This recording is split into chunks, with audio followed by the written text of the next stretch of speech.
Software या ऐसा कुछ होता है जिससे हम पहले से ही पता लगा पाए कि इसमें मुझे इतना प्रॉफिट होने वाला है? कितना प्रॉफिट जा सकता है, कितना लॉस जा सकता है, वो हम पता लगा सकते हैं। उसके लिए स्ट्रेटेजी बिल्डर्स होते हैं अलग अलग तरीके के। मैं क्यों कहता हूँ कि ऑप्शन सेलिंग की तरफ मूव करना चाहिए ऑप्शन बाइंग से दूर। ऑप्शन सेलिंग और बाइंग ट्रेडिंग के दो एस्पेक्ट हैं। चाहे आप ऑप्शन सेल करोगे ट्रेडिंग में या बाय करोगे। अगर हम इसकी समरी देखें तो लगभग मेरा पैसा कितना लगा हुआ है इसमें, 1.99 लाख यानी 2 लाख रुपए लगा हुआ है। कितनी है? सबसे बड़ी चीज़ है कि हमने जो पैसा लगाया उस पर हमारे जीतने के चांसेस कितने आ जाते हैं। वो हमारे हैं 83%, यानी कि 83% चांसेस हैं कि 30 जून तक मेरे को प्रॉफिट रहेगा। अभी मैं एक रील देख रही थी, उसमें ऐसा था कि 2016 में अगर आपने रियल एस्टेट में इन्वेस्ट किया होता तो 4 to 5x आपको रिटर्न मिलता।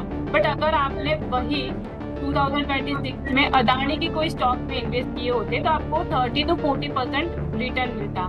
कितना टाइम वेट कर रहे हो, और उसमें भी डबल ट्रिपल कितना। 10 के 20 होते तब आदमी निकल जाता, 30 होते तब निकल जाता। ये 40 टाइम तक के रिटर्न्स को कैरी कौन करके लाया? देखो ये चीजें बोलना बड़ा आसान है, इतना पेशेंस आज की जनरेशन में बिल्कुल नहीं है कि वो 10-10 साल तक होल्ड करे।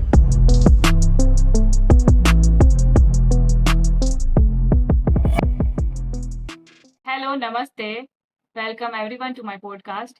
आज हमारे साथ है शुभम गर्ग जी, जो ऐसे बीआर पोर्टफोलियो के फाउंडर है और एक एक्सपीरियंस स्टॉक मार्केट एजुकेटर है।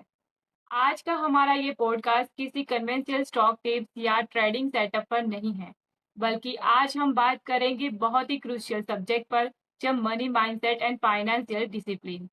हम समझेंगे कि मार्केट में कैपिटल डिप्लॉय करने से पहले हमारा साइकोलॉजिकल फ्रेमवर्क कैसा होना चाहिए, क्योंकि आजकल लोग इसी मनी और फोमो का शिकार बहुत ज्यादा हो रहे हैं।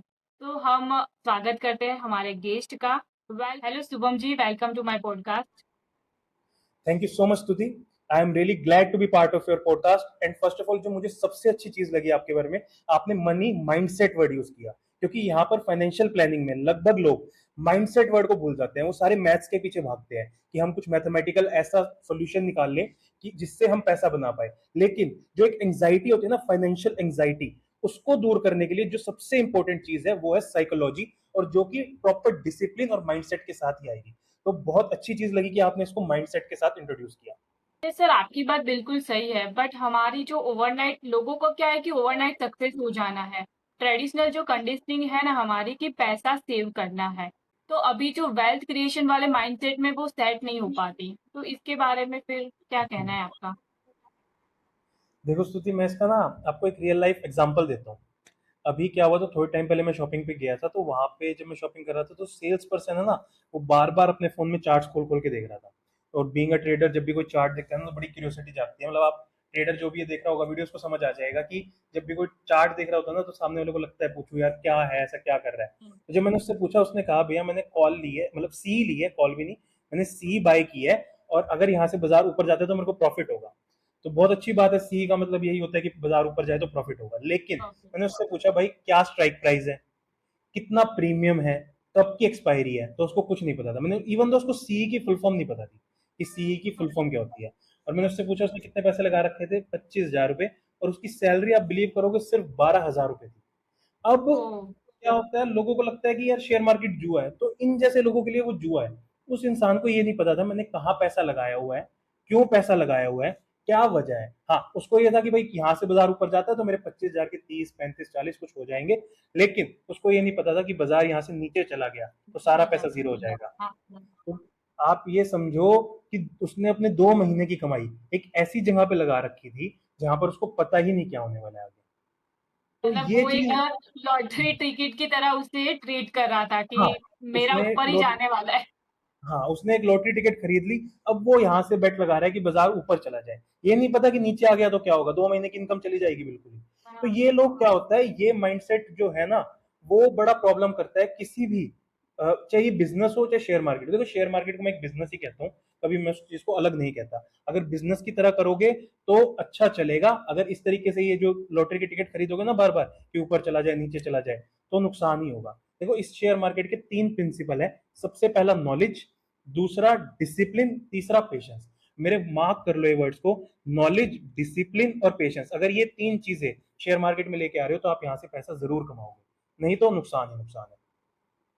बट सर अभी एक सवाल हर फैमिली में डिस्कस होता है, हमारे एल्डर्स भी कहता है कि अभी ये लीगलाइज गैम्बलिंग बन चुका है, तो इसमें मतलब बहुत सारे लोग कहते हैं कि इससे दूर ही रहना चाहिए। हाँ, बिल्कुल दूर रहना चाहिए। मैं कह रहा हूँ अगर आपके पास नॉलेज नहीं है, आपने इसके बारे में कुछ सीखा नहीं हुआ, तो दूर रहना चाहिए। जैसे मैंने सेल्स पर्सन का एग्ज़ाम्पल दिया, उस इंसान को यहाँ से दूर रहना चाहिए। लेकिन हाँ। अब आप अगर बात करोगे बड़े-बड़े ट्रेडर्स की, इन्वेस्टर्स की, उन्होंने पैसा भी कमाया है। उन्होंने पैसा इस तरीके से नहीं कमाया है और जो भी बड़ा इन्वेस्टर होगा ना, वो आपको किसी भी एक टेलीग्राम ग्रुप इन सब पे नहीं मिलेगा। वो अपना ट्रेड करेगा शांति से। अगर हाँ, उसने अपना कोई पेज बना रखा है, सोशल मीडिया पेज है, वहाँ पे प्रेज़ेंस है, वहाँ पे अपना शेयर शेयर भी करता है अपना ट्रेड को। लेकिन अगर आपने इसको गैम्बलिंग करना है, तो भाई बड़े बुजुर्गों की बात सुनो, वो गलत सर आपने शॉपिंग वाला एग्जांपल दिया, उससे बहुत सी चीजें है। समझ में आई, बट अभी मैं एक रील देख रही थी, उसमें ऐसा था कि 2016 में अगर आपने रियल एस्टेट में इन्वेस्ट किया होता तो 4 to 5x आपको रिटर्न मिलता। बट अगर आपने वही 2026 में अदानी की कोई स्टॉक में इन्वेस्ट किए होते तो आपको 30 to 40% रिटर्न मिलता। तो ये एक्सपेक्टेशन कैसे फुलफिल होती है और क्या ऐसा करना सही है कि कैसे होता है? देखो श्रुति, आज की डेट में ये चीजें बोलना कि इतने साल पहले मैंने इस जगह पे इन्वेस्ट किया होता तो इतना हो गया होता, ये बड़ा आसान है। क्यों? क्योंकि ये सारे इवेंट्स पास हो चुके हैं। इसको रियल अगर लैंग्वेज में बोलूँ तो इसको बोलते हैं इनसाइट बायस, कि पिछला कुछ देख के आज एक्सपेक्टेशन करना। देखो आज से 10 साल पहले कितने लोगों ने उसमें इन्वेस्ट कर लिया और कितने लोग उस 30-40 टाइम्स के रिटर्न को कैरी कर पाए। देखो एक इन्वेस्टर के लिए क्या सबसे बड़ी चीज होती है कि मैंने आज की डेट में 10 लाख रुपए का इन्वेस्ट किए, तो मैं उसको कब तक होल्ड कर रहा हूँ? भाई 10 लाख के 12 लाख होंगे, 13 लाख होंगे, तो मैं एग्जिट कर जाऊंगा। मेरे को 20% 25% का प्रॉफिट मिला एक शेयर से, तो मैं एग्जिट कर रहा हूँ। अब आप कितना टाइम वेट कर रहे हो, और उसमें भी डबल ट्रिपल कितना? 10 के 20 होते तब आदमी निकल जाता, 30 होते तब निकल जाता, ये 40 टाइम तक के रिटर्न को कैरी कौन करके लाया? देखो ये चीजें बोलना बड़ा आसान है 10 साल पहले, और इन क्रिएटर्स से, जिन क्रिएटर्स ये बोलते हैं, उनसे कोई नहीं पूछता कि आपने 10 साल पहले कितनी जगह ऐसा इन्वेस्ट किया था कि 30-40 टाइम्स के रिटर्न लेके आ चुके हो। ये प्रैक्टिकली पॉसिबल बहुत कम है। इतना पेशेंस आज की जनरेशन में बिल्कुल नहीं है कि वो 10-10 साल तक होल्ड करें। आज की डेट में तो लोगों को ट्रेडिंग और इन्वेस्टमेंट का फर्क ही नहीं पता। लोग 6 महीने में पैसा लगा के सोचते हैं कि हम 2 से 3 गुना कर लें, और उसको इन्वेस्टिंग बोलते हैं। तो ये चीजें प्रैक्टिकली पॉसिबल नहीं है कि हम एक जगह पैसा लगाएं, उसको 20 साल तक होल्ड करके रखें, और वो भी अपनी पूरी कैपिटल को। हाँ, हो सकता है कुछ पार्ट कैपिटल का 5%, 7%, 10% हमने एक जगह इन्वेस्ट कर दिया और उसको भूल गए, तो वो 30-40 टाइम्स के रिटर्न देता है, नो डाउट। लेकिन मेजर पार्ट ऑफ कैपिटल लगा के भूलना भी कोई समझदारी नहीं है। मैं इस चीज को ये बोलता हूँ। आपने बताया कि ट्रेडिंग और इन्वेस्टिंग के बीच का फर्क, तो ये क्या होता है, आप हमारे ऑडियंस को समझाइए। हाँ, ये चीज समझाने से पहले एक चीज और बताता हूँ। जो ये बोलते हैं कि हमने 20 साल में 30x का 40x का रिटर्न गेन कर लिया, अब बहुत सारे शेयर्स ऐसे भी हैं जो जीरो हो गए 20 साल में। सबसे बड़ा एग्जांपल अनिल अंबानी कंपनी। हाँ। कहाँ पे एक टाइम पे वो रूल करते थे, और उसके बाद जीरो हो गए। ऐसे यस बैंक, यस बैंक इतना बड़ा शेयर था, वो हम्म। बिल्कुल जीरो हो गया था। भाई बिल्कुल कोड़ियों के भाव आ गया था। ऐसे ही मैं बात करूं वोडा आइडिया की, 7-8 रुपए तक पे शेयर आ गया था। तो हाँ। अब अब कोई कहे कि 20 साल में यार आपको 20 साल होल्ड करना था और आपको रिटर्न इतना मिलता, 20 साल आपने अगर गलत कंपनी में लगा लिया तो आपके पैसे जीरो भी तो हो रहे हैं। ये चीज यस। कोई नहीं बात करता। देखो अच्छी चीजों के बारे में बोलना बड़ा आसान है, वो भी जब उन्होंने रिटर्न दे दिए। लेकिन जो कंपनीज रिटर्न नहीं दे पाई उनके बारे में कोई बात नहीं करता। ये हाँ। सिर्फ एक सोशल मीडिया पे दिखाने वाली चीजें हैं कि यार शेयर मार्केट में आ जाओ। देखो शेयर मार्केट में ऐसे बिल्कुल नहीं आना कि इन रील्स को देख के कि मेरा 30 टाइम्स 40 टाइम हो जाएगा। एक प्रॉपर रियलिस्टिक एक्सपेक्टेशन लेके ही शेयर मार्केट में आना है। और दूसरी बात, आपने बात करी ट्रेडिंग और इन्वेस्टमेंट की। देखो लोगों को क्या है, ट्रेडिंग और इन्वेस्टमेंट में फर्क ही नहीं पता। लोग चाहते हैं कि मैं शेयर में पैसा लगाऊं, 6 महीने में पैसा डबल हो जाए, और उसको इन्वेस्टिंग मानते हैं। इन्वेस्टिंग ये नहीं होती। इन्वेस्टिंग का मतलब होता है लॉन्ग टर्म। और लॉन्ग टर्म में अगर मैं टैक्सेस की बात करूं, देखो थोड़ा सा टेक्निकल है, लेकिन टैक्स का पार्ट भी लॉन्ग टर्म कैपिटल गेन्स जो है उस पे कम है, शॉर्ट टर्म कैपिटल गेन पे ज्यादा है। और लॉन्ग टर्म कैपिटल गेन की जो फुलफिल कर पाता है उसका है टेन्योर 1 साल से ज्यादा।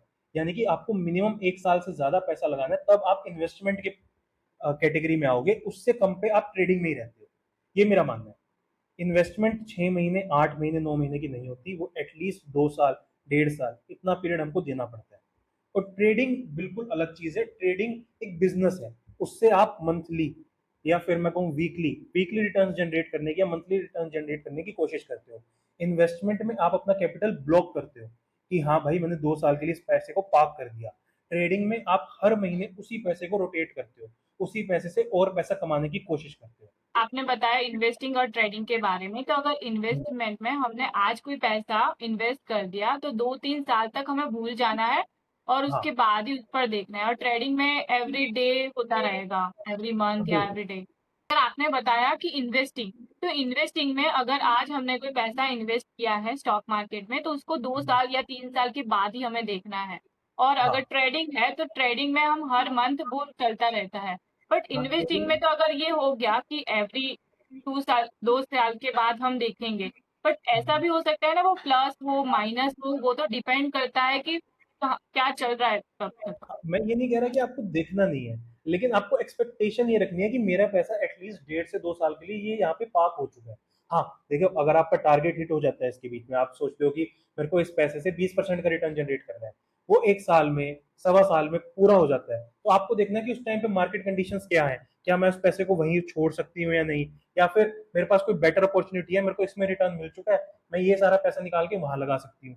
दूसरी बात आती है, आपको लॉस होना शुरू हो गया, तो आपने फिक्स करना होता है कि यार मैं इससे ज्यादा लॉस इस शेयर में नहीं बियर करूंगा, या फिर इस इन्वेस्टमेंट में इससे ज्यादा लॉस बियर नहीं करूंगा। तो मान लीजिए आपने 10 लाख रुपए लगाए, तो जैसे ही वो 9 लाख हुए, आपको निकालना पड़ेगा पैसा, निकाल के कहीं बेटर अपॉर्चुनिटी में उसको इन्वेस्ट भी करना पड़ेगा।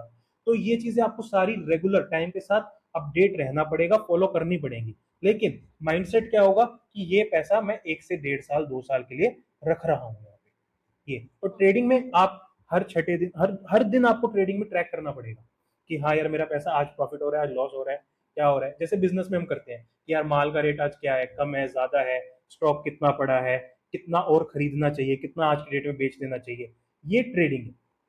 ओके, तो सर ये आपके हिसाब से ट्रेडिंग करना सेफ रहेगा या इन्वेस्टिंग करना सेफ ऑप्शन रहेगा? कौन सा सेफ ऑप्शन है दोनों में से? देखिए, सेफ ऑप्शन दोनों ही नहीं है, रिस्क दोनों में है। अब डिपेंड करता है कि आप किस गोल के साथ आ रहे हैं। देखिए, आप इन्वेस्टमेंट जब करते हैं, जब आपके पास एक सोर्स ऑफ इनकम है, उसमें से आप सेविंग निकालते हैं और उसको इन्वेस्ट करते हैं। ट्रेडिंग दूसरे एंड पे क्या होता है कि आप कोई बिजनेस कर रहे हैं, अब आपको बिजनेस स्विच करना है या फिर एक एडिशनल सोर्स ऑफ बिजनेस करना है, तो वो चीज ट्रेडिंग में आती है। रिस्क थोड़ा सा बिजनेस में ज्यादा होता है, हम सबको पता है कि आप कोई चीज रेगुलर करोगे तो उसमें रिस्क एसोसिएशन जो होगा वो ज्यादा होगा, इन्वेस्टमेंट में थोड़ा सा कम होता है। लेकिन अब वही चीज है, ट्रेडिंग आपको जब करनी है जब आप इससे एक कंटिन्यूस सोर्स ऑफ इनकम बनाना चाहते हो, और इन्वेस्टमेंट आपको तब करनी है जब आप वेल्थ बिल्ड करना चाहते हो। इन्वेस्टमेंट का काम होता है आपकी वेल्थ बिल्ड करना, और ट्रेडिंग का काम होता है आपके रेगुलर जो एक्सपेंसेस होते हैं उनको मीट करना। तो दोनों का गोल बहुत अलग है। आपने बात की रिस्क मैनेजमेंट की, तो मुझे ये जानना है कि कोई पर्सन है जो जॉब करता है या बिजनेस करता है, उसको अपना रिस्क कितना लेना है वो कैसे इवेल्युएट होगा? देखो, रिस्क मैनेजमेंट एक बहुत बढ़िया टॉपिक है। ठीक है, हर इंसान को समझ आना चाहिए कि यार मैं अपने पैसे पे कितना रिस्क उठा सकता हूँ, लेकिन इसका कोई वन साइज फिट जवाब नहीं है कि वो सबके लिए यूनिवर्सल आंसर हो। हर एक के लिए रिस्क मैनेजमेंट बहुत अलग होगा। मैं एग्जांपल के साथ बताऊं कि मैं अगर एक अमाउंट से ट्रेड कर रहा हूँ, मान लीजिए मैं 1 करोड़ रुपए से ट्रेड कर रहा हूँ, तो मेरे लिए रिस्क की डेफिनेशन बहुत ज्यादा अलग होगी उसके इंसान के हिसाब से जिसने अभी ट्रेडिंग स्टार्ट करी है और जिसका कैपिटल शायद 5 लाख रुपए। मैं रिस्क थोड़ा सा ज्यादा ले सकता हूँ क्योंकि मेरे पास कैपिटल का एक प्लस पॉइंट है कि मेरे पास कैपिटल ज्यादा है, प्लस मेरे पास एक्सपीरियंस है कि मैं 5-6 साल से ट्रेडिंग करता आ रहा हूँ, तो मैं रिस्क थोड़ा सा ज्यादा ले लूंगा क्योंकि मेरा गोल होगा प्रॉफिट को मैक्सिमाइज करना। वहीं जो एक नया इंसान है जो ट्रेडिंग की लाइन में अभी स्टार्ट किया है जिसने काम, उसके लिए सबसे इंपॉर्टेंट चीज होगी एक्सपीरियंस गेन करना इन द, और उसके लिए वो अपनी कैपिटल को कॉस्ट नहीं कर सकता, तो उसका सबसे पहला गोल होगा अपनी कैपिटल को प्रोटेक्ट करके एक्सपीरियंस गेन करना। वो शायद वो रिस्क जो मैं आज ले पा रहा हूँ वो आने वाली 5-6 साल में ले पाए। तो इसीलिए बड़ा फर्क है हर एक इंसान के रिस्क का। अगर इसको एक लाइन में सम अप करना हो तो क्या रूल रहेगा? देखो, इसको अगर सम अप एक लाइन में करना बड़ा मुश्किल हो जाएगा, लेकिन मैं आपको एक थंब रूल बताता हूँ जो मैं फॉलो करता हूँ। आपके किसी एक ट्रेड का लॉस आपके 2 ट्रेड के प्रॉफिट से ज्यादा नहीं होना चाहिए। यानी कि आपका एक लॉस आपके 2 प्रॉफिट को जीरो ना करे, तब तक आप बहुत अच्छा ट्रेड कर रहे हो। ओके, हाँ, इसमें तो इसका एक चीज मतलब और। तो मार्केट को रिसर्च करना सबसे ज्यादा इम्पोर्टेंट है। अगर यहाँ पर अब लोग क्या करते हैं पता है सर, कि एक ने बोला किसी ने स्टॉक लिया, अगर हम उसको पूछेंगे ना कि तुमने स्टॉक क्यों लिया, ये शेयर क्यों लिया, तो वो बोलेगा मुझे एक फ्रेंड ने बोला। आगे हम हाँ, जाएंगे, वो बोलेगा मुझे एक फ्रेंड ने बोला। मतलब ये तो एक पूरी चेन चल रही है। वही मैं आपको कहता हूँ, शेयर मार्केट ना इन्वेस्टर्स नहीं चला रहे, ये फ्रेंड और टेलीग्राम ग्रुप चला रहे हैं। अब मैं एक चीज हाँ। और बताता हूँ, अभी रिस्क मैनेजमेंट की बात हुई। आप अपना रिस्क कभी भी दूसरे को देख के डिसाइड मत करो। हो सकता है मैंने रिस्क ज्यादा लिया हुआ हो, आपने कम लिया हुआ, ठीक है, मैं टारगेट कर रहा हूँ 2% मंथली, आप कर रहे हो 1.5% मंथली, तो उसी हिसाब से आपको रिस्क भी बढ़ाना पड़ेगा मेरे तक आने के लिए। और किसी लोग की, मतलब मान लीजिए मेरी कैपिटल 1 करोड़ की है, किसी की 5 करोड़ की है, उसके पास मेरे से ज्यादा रिस्क लेने की कैपेबिलिटी है, लेकिन मेरे को देख के वो अपने आप को लिमिट कर लेगा। उसको शायद 3-3.5% तक का रिस्क ले लेना चाहिए, वो मेरे को देख के 2-2.5% पे रह जाएगा, यानी कि वो अपना प्रॉफिट कम कर रहा है। तो किसी दूसरे इंसान को देख के रिस्क नहीं लेना चाहिए, ना ही अपना गोल सेट करना चाहिए। अपनी नॉलेज, अपने एक्सपीरियंस के बेस पे अपना रिस्क सेट करो, अपना गोल सेट करो। मतलब ट्रेडर को ही डिसाइड करना होगा कि मुझे कितना रिस्क लेना हाँ, है अपने हाँ, हिसाब और से। वो पहले दिन समझ नहीं आएगा, वो एक्सपीरियंस के साथ समझ आएगा। जब आप मार्केट में ट्रेड करोगे, आप ट्रेड बनाओगे, तब आपको समझ आएगा कि हाँ यार, मेरा ट्रेड इस डायरेक्शन में जा रहा है, मेरा इतने तक पे लॉस जा सकता है, इतना मैं झेल सकता हूँ, इसके बाद मैं प्रॉफिट में आ जाता हूँ, या फिर मैं इतना प्रॉफिट बुक कर सकता हूँ। ये सारी चीजें आपको विद टाइम ही आएंगी। कोई कहे कि भाई मैं पहले दिन आपको सिखा दूंगा, नॉट पॉसिबल। इसको एटलीस्ट 3 से 4 महीने आप दोगे, ट्रेड मार्केट में दोगे, शेयर मार्केट में दोगे, तो आपको ये चीजें अपने आप समझ आने लगेगी। आपने रेंज बाउंड की बात की, तो यहाँ पर अभी क्या हो रहा है, मार्केट में बहुत अनसर्टेनिटी चल रही है। कभी कोरोना आ गया, तभी भी मार्केट बहुत डाउन चला गया था। फिर जियो पॉलिटिकल बहुत टेंशन चल रहा है। मतलब मार्केट का रिस्क बहुत है, कभी भी अप हो जाता है, कभी भी डाउन हो जाता है। तो फिर इसमें कैसे हमें तय करना है कि हमें कौन सा शेयर लेना होगा, कौन सा नहीं लेना है, वो कैसे डिसाइड होगा? देखो, बिल्कुल सही बात है। आज की डेट में जितनी वॉर चल रही है, जितनी अनसर्टेनिटी मार्केट में चल रही है, आदमी समझ ही नहीं पाता कि मैं क्या ट्रेड लूं या कहाँ इन्वेस्ट करूं। और सबसे बड़ी बात, अगर हम देखेंगे पिछले 1 साल में निफ्टी ने भी कोई रिटर्न नहीं दिया, वरना ऐसा बड़ा मुश्किल होता है कि निफ्टी को रिटर्न ना दे पाए, लेकिन पिछले 1 साल में नहीं दे पाए क्योंकि अनसर्टेनिटी इतनी ज्यादा चलती आई ना। तो समझ नहीं आ रहा। अब देखो, यहाँ पर ट्रेडर के लिए एक अलग स्ट्रेटेजी होगी बिल्कुल, और मैं बात करूँ इन्वेस्टर के लिए, उसके लिए बिल्कुल अलग। ट्रेडर का यहाँ पर मेन मोटिव होना चाहिए अपनी कैपिटल को प्रोटेक्ट करना, क्योंकि मार्केट मौके बहुत देता है, लेकिन सिर्फ उन्हीं को जिनके पास पैसा होगा। तो यहाँ पर सबसे बड़ा गोल होता है अपने आप को प्रोटेक्ट करना, अपने पैसे को प्रोटेक्ट करना। मेरा सजेशन ये है कि अगर इस तरीके की अनसर्टेन मार्केट जितनी ज्यादा हो जाती है, वॉलेटिलिटी बढ़ जाती है, इंडिया विक्स एक चीज है, जो ट्रेडर इस पॉडकास्ट को देखेंगे उनको पता होगा। जब इंडिया विक्स इतना ज्यादा हाई चला जाता है, तो ये टाइम होता है ट्रेड से एग्जिट करने का। जरूरी नहीं है आपको हर टाइम ट्रेड में रहना ही हो। अगर आप ट्रेडिंग को एक तरह बिजनेस भी मान रहे हो, तो कुछ टाइम ऐसे होते हैं कि आपको शांत बैठना होता है, अपॉर्चुनिटी का वेट करना होता है। अभी मार्केट बहुत ज्यादा वोलेटाइल है, कभी भी ऊपर चला जाता है, कभी भी नीचे चल जाता है। एक इंसान के बोलने पे मार्केट चल रहा है, ट्रम्प साहब के। ट्रम्प साहब आज कुछ अच्छा बोलेंगे, मार्केट ऊपर भाग जाएगा। ट्रम्प साहब कुछ गलत बोल देंगे या कुछ वॉर की बात कर देंगे, तो मार्केट नीचे आ जाएगा। तो ऐसे में ट्रेडर का काम है कि उसको अपनी कैपिटल को प्रोटेक्ट करना है। अगर फिर भी मैं कहूंगा कि भाई हाँ ठीक है, आपके पास पैसा है, थोड़े टाइम के लिए आप बॉन्ड्स में इन्वेस्ट कर दो, आप एफडी करा लो, और जैसे ही ये मार्केट का सिनेरियो थोड़ा शांत हो, आप वापस अपना ट्रेड बनाना शुरू कर दो। मार्केट मौके आपको हर टाइम देगा, लेकिन पैसा होगा तभी। और अगर मैं इन्वेस्टर की बात करूं, इन्वेस्टर के लिए ये once in a lifetime opportunity होती है। क्यों? मार्केट बहुत ज्यादा डिस्काउंटेड रेट पे मिल रहा होता है। तो आपको इन्वेस्ट करना है, तो इन्वेस्टमेंट के लिए जो वॉलेटिलिटी वाला मार्केट होता है ना, बहुत अच्छा मार्केट माना जाता है। कोविड में हमने देखा कि मार्केट कितना नीचे आ गया, लोगों ने पैसा बाहर निकाल लिया। वो टाइम था इन्वेस्टमेंट का। आप एक चीज समझो, आज की डेट में 1.5 लाख रुपए का सोना है, 1.5 लाख पे लोग क्या बाय नहीं कर रहे? कर रहे हैं। और जब मार्केट में सोना 70,000 रुपए का था, उस टाइम पे लोग सोचते थे कि यार 50,000 आ जाए तो इन्वेस्ट कर देंगे। यार 1 लाख वाला पहले ही 70,000 पे आ गया, आप और 50,000 पे चाह रहे हो। तो हम्म। 70,000 पे जब आया तब इन्वेस्ट करने का टाइम था, लेकिन लोग क्या सोचते हैं कि जब मार्केट गिर रहा है, थोड़ा और नीचे आ जाए, और नीचे आ जाए, और नीचे आ जाए। कभी भी आप मार्केट का बिल्कुल लो नहीं पकड़ सकते, और ना ही कभी आप बिल्कुल हाई पकड़ सकते हो। आपको कहीं ना कहीं इन्वेस्ट करना होगा। और अगर मैं एक चीज और बताता हूँ आपको, अगर आपका गोल लॉन्ग टर्म है, कोई शेयर आज की डेट में 700 रुपए का है, ठीक है, आपको चाहिए कि वो 650 आ जाए, तो 650 आने में कितना, 5-7% का फर्क आ जाएगा। लेकिन आप क्या 5-7% के लिए इन्वेस्ट कर रहे हो? आपका गोल तो ये होगा ना कि यार वो शेयर 1000 जाए, 1100 जाए। तो अगर वो 1000, 1100, 700 से भी चला जाता है, तो नुकसान क्या है? आपको क्यों ये तो 650 पे पकड़ना है उसको? हम्म। और 650 नहीं आया तो लाइफ लॉन्ग रिग्रेट, यार 700 रुपये का खरीद लेता है। इन्वेस्टर्स के साथ सबसे बड़ी प्रॉब्लम ही होती है लाइफ लॉन्ग रिग्रेट। वो सोचते हैं कि यार अब पकड़ेंगे शेयर को, इस प्राइस पे पकड़ेंगे, इस प्राइस पे, उस प्राइस पे कभी नहीं आता। तो इन्वेस्टर्स के लिए लाइफ टाइम अपॉर्चुनिटी होती है मार्केट जब डिस्काउंटेड प्राइस पे मिलता है। तो ऐसे में इन्वेस्टर्स को अपॉर्चुनिटी जरूर ग्रैब करनी चाहिए। सर मार्केट में अभी लोग क्लेम करते हैं, इन्फ्लुएंसर ज्यादातर क्लेम करते हैं कि वो 80 टू 90%, कई बार 100% रिटर्न गेन करते हैं, और आप बोल रहे हो कि 2% या 2.5% महीने का। तो इतना बड़ा जो डिफरेंस है वो आप अपने मतलब अगर आप स्टूडेंट है आपके तो उसको कमा के दे सकते हो, मतलब कैसे होता है इतना बड़ा डिफरेंस? देखो इसका ना बहुत सिंपल तरीके से मैं आपसे जवाब पूछता हूँ, आप ही जवाब दोगे इस चीज का। ठीक है, आपने कभी बैंक में एफडी कराई है? यस। तो कितना परसेंट आपको वो देते हैं बैंक वाले रिटर्न? 6 to 8% hardly. ठीक है, हाँ, डिपेंडिंग अपॉन बैंक की कौन सा बैंक है, 6 से 8% का रहता है। ठीक हाँ। है, तो आपने कभी बैंक से लोन लेना या फिर कभी पूछो सोच देखा हो कि लोन कितने इंटरेस्ट पे बैंक आपको दे रहे हैं? 10% या 12% समथिंग।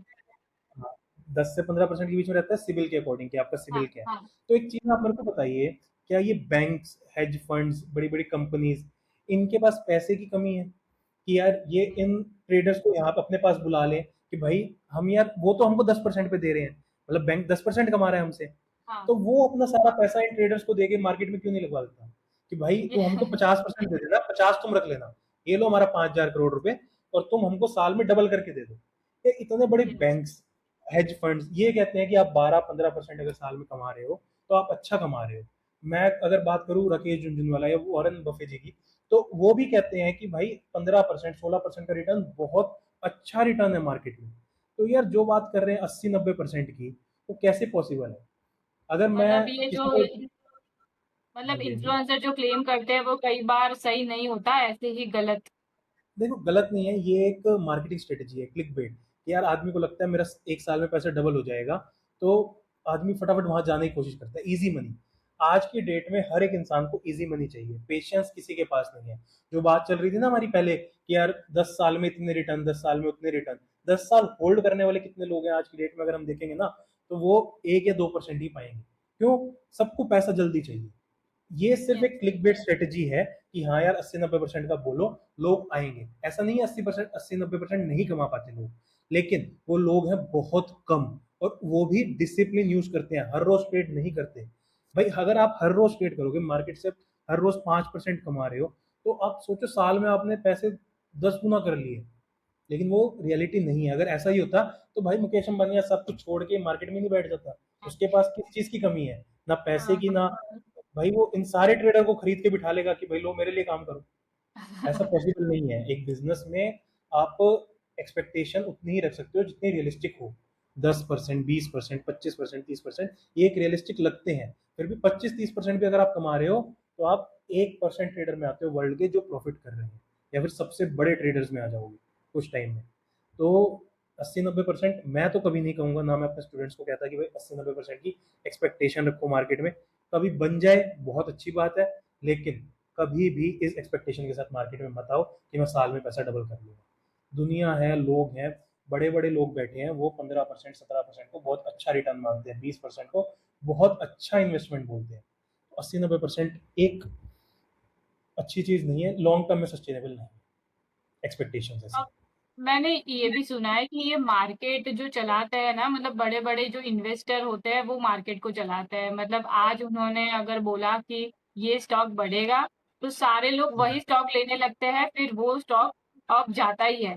मतलब ये डिपेंड करता है कि बड़े बड़े लोग यहाँ पर माफिया भी यूज कर सकती हूँ मैं वर्ड, तो ऐसा कुछ होता है इसमें? ऐसा ऐसा कुछ नहीं होता। हाँ, बड़े लोग बिल्कुल हैं, बड़े बड़े हेज फंड्स हैं, वो अगर पैसा कहीं पे इन्वेस्ट करते हैं तो शेयर में ग्रोथ दिखती है।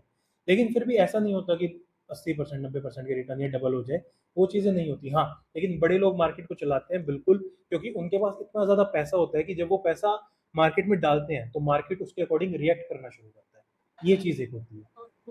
जैसे वो हर्षद मेहता करके था, हम्म। तो वो वो मार्केट को। एक, हाँ। हाँ हाँ, वो एक अलग चीज थी। देखिए हर्षद मेहता जो करते थे, अगर मैं अभी यहाँ पे आपको बताऊंगा तो बड़ा टेक्निकल हो जाएगा। ठीक है, ओके। शायद वो चीज़ समझ में ना आए, उसके लिए एक हम बिल्कुल अलग पॉडकास्ट करेंगे जिसमें हम उस जो चीज़ें उन्होंने की और कहाँ पे गलती रही, वो सारी चीज़ों को एनालाइज करेंगे और सारी चीज़ें समझेंगे। लेकिन हाँ, ये चीज़ है, बड़े प्लेयर मार्केट में एक एज रखते हैं क्योंकि उनके पास इतना ज़्यादा फंड होता है। तो मैं एक एग्जांपल आपको बताता हूँ कि बड़े प्लेयर पैसा कैसे कमाते हैं और वो भी रिस्क फ्री।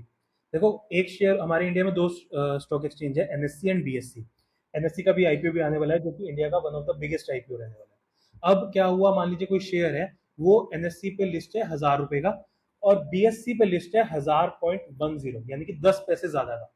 अब बड़े प्लेयर्स क्या करते हैं, उनके पास इतना ज्यादा पैसा होता है कि बहुत हैवी क्वांटिटी, यहाँ पे जहाँ पे 1000 रुपए है वहां से बाय कर ली, और जहाँ पे 1000 रुपए 10 पैसे है वहां पे सेल कर दी, यानी कि सिर्फ 10 पैसा कमाया, लेकिन वो क्वांटिटी इतनी होगी कि अमाउंट करोड़ों में चला जाता है, प्रॉफिट भी करोड़ों में चला मतलब मतलब बीएससी से परचेज करके एनएससी में सेल कर देते जाता है। हैं, तो हाँ ऐसा जी, मतलब। ओके। इस प्रोसेस को हम बोलते हैं आर्बिट्राज, यानी कि सस्ते में एक एक्सचेंज से परचेज करके दूसरे एक्सचेंज पे जो भी 10-15 पैसे, 5 पैसे, 7 पैसे का प्रीमियम होगा उस पर बेच दिया। लेकिन इनके पास फंड इतना होता है कि ये इस चीज को बहुत ज्यादा अच्छे तरीके से यूटिलाइज कर लेते हैं और अच्छा पैसा कमा लेते हैं। और इसके लिए हम मैनुअली नहीं कर सकते ये चीज, क्योंकि हम इतने मैनुअली करेंगे प्राइस चेंज हो जाएगा। इसके लिए प्रॉपर सॉफ्टवेयर यूज होते हैं, सिस्टम यूज होते हैं, बहुत हाईटेक, बहुत एडवांस सिस्टम, उसी से ये पॉसिबल है। उसकी भी अपनी अलग कॉस्ट है, बहुत महंगा आता है वो। अच्छा। ओके, हम्म, ये तो बहुत मतलब बहुत डीप है नॉलेज। हाँ। तो मतलब मार्केट में इस तरीके के प्लेयर्स हैं, जो कहते हैं ना बड़े प्लेयर रन कर रहे हैं मार्केट, वो इस तरीके से कर रहे हैं। अच्छा। हाँ। अभी मोदी जी का आया कि उन्होंने मेलोडी दी, मेलोनी जी को, पीएम को। हम्म, तो अभी जो हम्म। बिस्किट, पार्ले बिस्किट है, उसकी प्राइस बढ़ गए। आपको भी ये मैंने ना रील भी डाली थी। उसके शेयर आप प्राइस। आप मेरे ना चैनल पे देखना। आपको पता है, जिस पार्ले इंडस्ट्री के प्राइस बढ़े हैं, वो पार्ले इंडस्ट्री क्या करता है? वो पेपर रिसाइकलिंग का है। इंडिया में जो मेलेडी कंपनी बनाती, मेलेडी चॉकलेट बनती है या टॉफी बनती है, जो पार्ले कंपनी उस मेलेडी को बनाता है, वो इंडिया में लिस्टेड ही नहीं है। लोगों ने मेलेडी देखा, उसका देखा कि पार्ले इंडस्ट्रीज है, पार्ले इंडस्ट्री के नाम से दूसरी कंपनी लिस्ट थी इंडिया में जो पेपर रिसाइकलिंग का काम करती है, और उसका शेयर 5% सर्किट पे चला गया, यानी कि 5% उसी टाइम पे अपर सर्किट लग गया, 5% का प्रॉफिट आ गया, 5% शेयर में तेजी आ गई उसी टाइम पे। लोगों ने खूब बाय किया उसको। अब चलो वही बात आती है ना कि बड़े बुजुर्ग कहते हैं शेयर मार्केट से दूर रहना चाहिए। इन लोगों को दूर रहना चाहिए। किसी ने नहीं देखा कि ये पार्ले इंडस्ट्रीज काम क्या करती है, कौन सी कंपनी है, क्या है, कुछ नहीं। बाय करना शुरू कर दिया। अब जब लोगों को पता लगा कि ये पार्ले इंडस्ट्री वो नहीं है, शेयर का प्राइस नीचे आएगा, सबको लॉस होगा, फिर कहेंगे शेयर मार्केट जुआ है। मैंने इसके बारे में हाँ। उसी दिन रील भी बनाई थी कि भाई पहले समझो कंपनी है क्या। और उनके कहने से यार, आप ऐसे थोड़ी है कि चलो वो लिस्ट भी होती तो आप क्या खरीद लेते हैं? हम्म।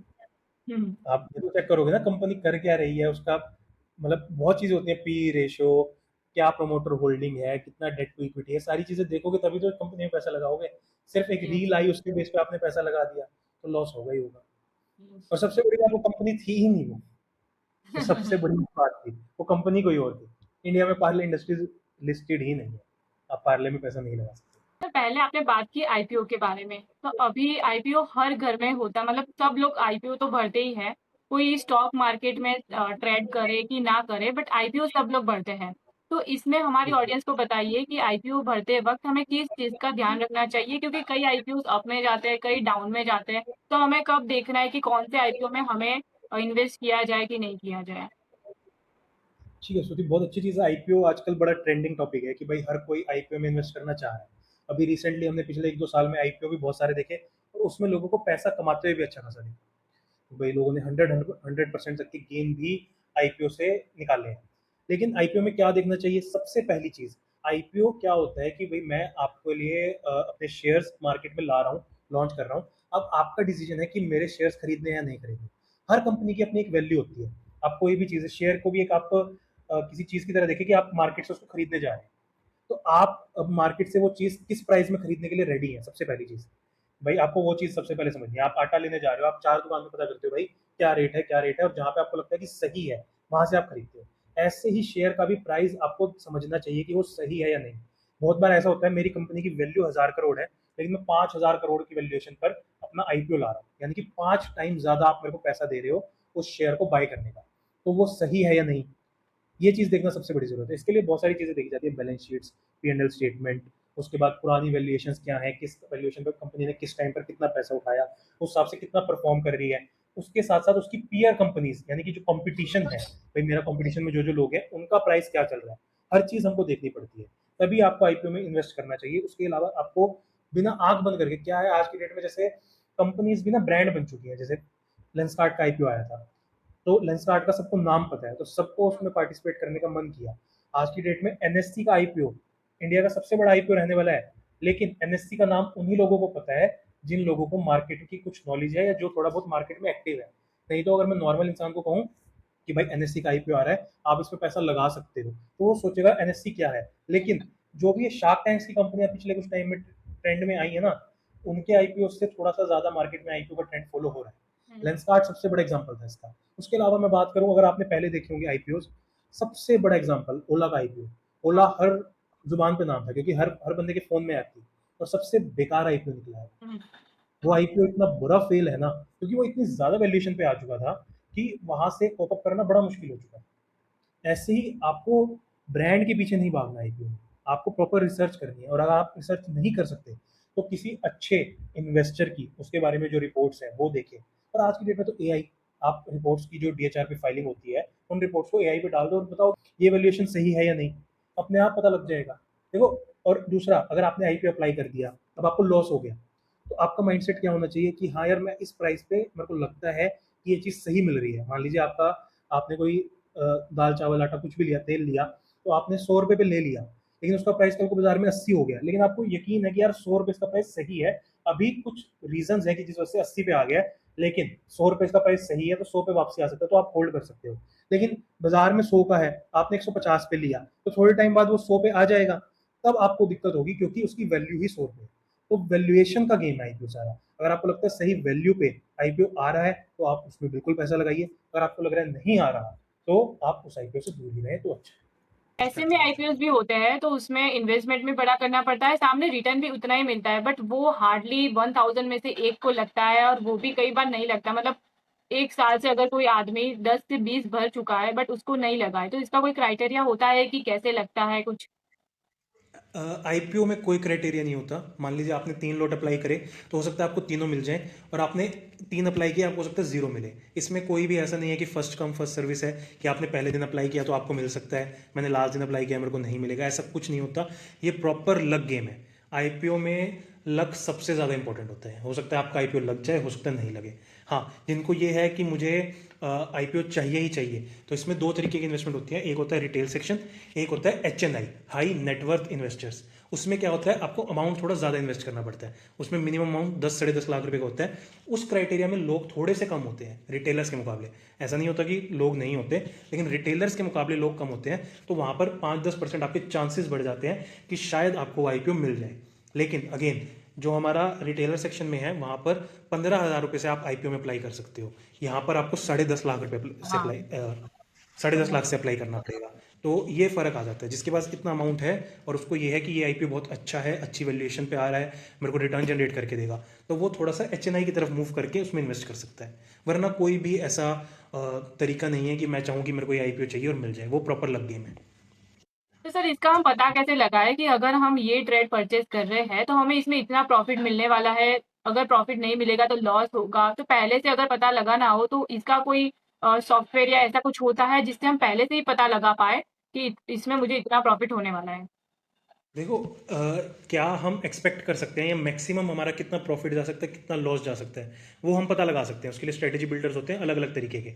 लेकिन एक चीज़ कि किसमें प्रोबेबिलिटी कितनी ज़्यादा है, आज मैं आपको वो चीज़ सिखाता हूँ कि मैं क्यों कहता हूँ कि ऑप्शन सेलिंग की तरफ मूव करना चाहिए ऑप्शन बाइंग से दूर। ऑप्शन सेलिंग और बाइंग ट्रेडिंग के दो एस्पेक्ट हैं। चाहे आप ऑप्शन सेल करोगे ट्रेडिंग में या बाय करोगे, ये थोड़ा सा टेक्निकल हो गया, लेकिन भाई अगर किसी को समझना है तो ये चीज़ समझनी पड़ेगी, सबसे बेसिक चीज़ है। तो मैं क्यों कहता हूँ कि ऑप्शन सेलिंग करनी चाहिए, वो आपको दिखाता हूँ मैं आपको। ओके। मैं इसके लिए स्क्रीन शेयर कर रहा हूँ आपके साथ। अब देखिए, मैंने एक ट्रेड बनाया हुआ है, ट्रेड आपके सामने ही बना रहा हूँ मैं लाइव।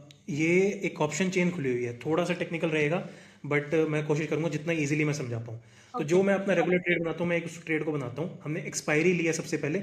एक ट्रेड को आपको बनाने के लिए सबसे पहले एक्सपायरी लेनी पड़ती है कि किस दिन आपका ट्रेड खत्म हो जाएगा, भाई ये लास्ट दिन होने वाला इंट्राडे का ट्रेड। आप समझा रहे हो ना? ये इंट्राडे अलग होता है। इंट्राडे होता है कि आज ही लिया और आज ही खत्म कर दिया। ओके। एक्सपायरी होता है, एक होता है कि कैरी करते हैं हम ट्रेड को अपने, कि थोड़े फ्यूचर एंड लंबे टाइम ऑप्शन। तक। हाँ, ऑप्शंस ही है। ऑप्शंस में इंट्राडे भी होता है और कैरी भी होता है। तो मैं ओके। आपको ट्रेड कैरी करने वाला बता रहा हूँ, मैं इंट्राडे को कभी सपोर्ट नहीं करता। ओके। तो ये मेरी एक्सपायरी बनेगी कि 30 जून पे मेरा कॉन्ट्रैक्ट खत्म हो जाएगा। तो 30 जून की मैंने एक्सपायरी ली। आज की डेट में मार्केट चल रहा है 14,600 के आसपास। ये मिड कैप निफ्टी में ट्रेड है। मिड कैप निफ्टी यानी कि जो मिड कैप के शेयर्स हैं उनका जो इंडेक्स होता है उसको हम मिड कैप निफ्टी कहते हैं। तो आज की डेट में 14,600 के आसपास चल रहा है। तो ये हमारा स्ट्राइक प्राइस है 14,650 का। मैं इससे लगभग 100 से 200 पॉइंट ऊपर, यानी कि हम डेल्टा अगर देखें तो मैं 10 के डेल्टा को सेल करता हूँ एक बारी के लिए। 14,100, 500 पॉइंट ऊपर मैंने सेल कर दिया और 500 ही पॉइंट नीचे मैंने यहां से सेल कर दिया। तो अगर आप यहां पर देखोगे अभी जो चीज दिख रहा है, अगर हम इसकी समरी देखें तो लगभग मेरा पैसा कितना लगा हुआ है इसमें, 1.99 लाख यानी 2 लाख रुपए लगा हुआ है। ये आपको स्क्रीन पे दिख रहा होगा। हाँ हाँ। ठीक है। इस गेम में हमारी प्रोबेबिलिटी कितनी है, सबसे बड़ी चीज है कि हमने जो पैसा लगाया उस पर हमारे जीतने के चांसेस कितने आ जाते हैं। वो हमारे हैं 83%। यानी कि 83% चांसेस हैं कि 30 जून तक मेरे को प्रॉफिट रहेगा। और प्रॉफिट कितना होगा, लगभग 3,870 रुपए का।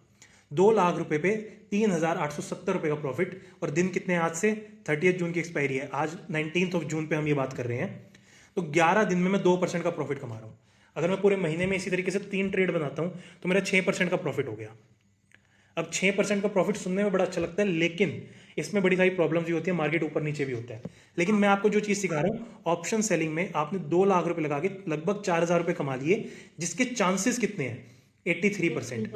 ऑप्शन सेलिंग थोड़ा सा महंगा होता है क्योंकि उसमें पैसे ज्यादा चाहिए होते हैं, लेकिन इसमें हमारे प्रॉफिट बनाने के चांसेस कितने होते हैं वो आपको देखना बहुत जरूरी है।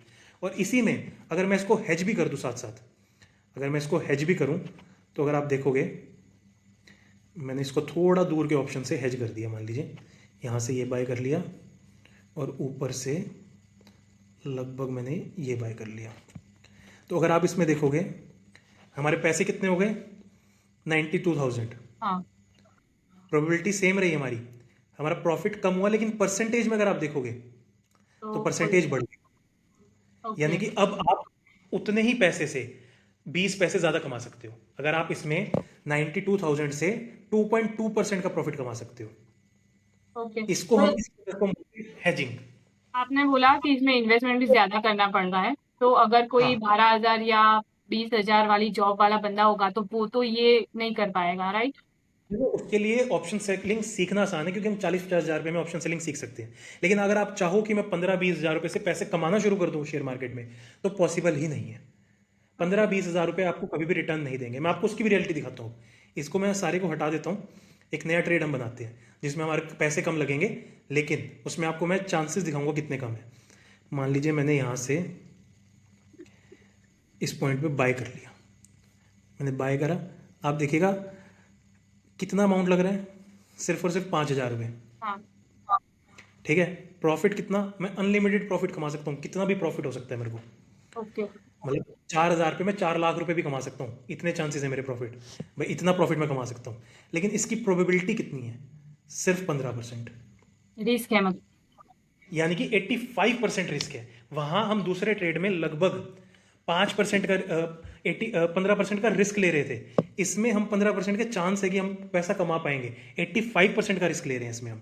आप ये चीज समझो कि कितना जरूरी हो जाता है कि आपको अपने पैसे को बचाना है या उसको रिस्क में लगाना है।